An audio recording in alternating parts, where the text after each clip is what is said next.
بسم اللہ الرحمن الرحیم۔ روحوں کی پیدائش۔ تفسیر کشاف و بحر العلوم وغیرہ میں مرقوم ہے کہ آسمان و زمین کے پیدا ہونے سے پہلے خداوند عالم نے اپنے نور کے ایک جوہر سے عرش و کرسی اور لوح محفوظ و قلم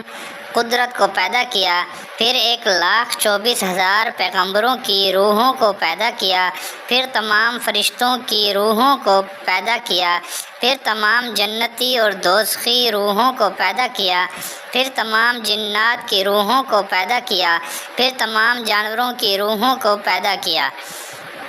اب عالم ارواح یا روز ازل میں یہ کیفیت ہے کہ ساتوں آسمانوں پر حاوی خداوند عالم کا عرش عظیم ہے، اور عرش عظیم کے چاروں طرف آسمان کے کناروں تک تمام روحوں کے دل بادل موجود ہیں، جن کو مولائے عزوجل اپنا جمال دکھاتا ہے اور تمام روحوں سے یہ کلام فرماتا ہے، الست بربکم، یعنی میں ہوں تمہارا پروردگار، جس کے جواب میں تمام روحوں نے عرض کیا کہ بلا شاہدنا، یعنی اے خالق برحق، بے شک آپ ہمارے پروردگار ہیں، ہم آپ کو ہرگز نہیں بھولیں گے۔ جس کے بعد حق تعالیٰ نے تمام روحوں سے فرمایا، یعنی اللہ تعالیٰ ارشاد فرماتا ہے کہ ہم نے ان تمام روحوں سے فرمایا کہ اے روحوں، دیکھو ایسا نہ ہو کہ کل قیامت میں کہیں تم یہ کہنے لگو کہ ہم تو اس بات سے بے خبر رہے اور کسی نے ہم کو جتایا اور بتایا نہیں کہ پیدا کرنے والے خالق اور مالک کو نہ بھولو۔ نیز کل قیامت میں کہنے لگو کہ شرک تو ہمارے بڑوں نے کیا اور ہم انہی کی اولاد تھے، جیسا انہوں نے شرک کیا ویسا ہی ہم بھی شرک کرنے لگے،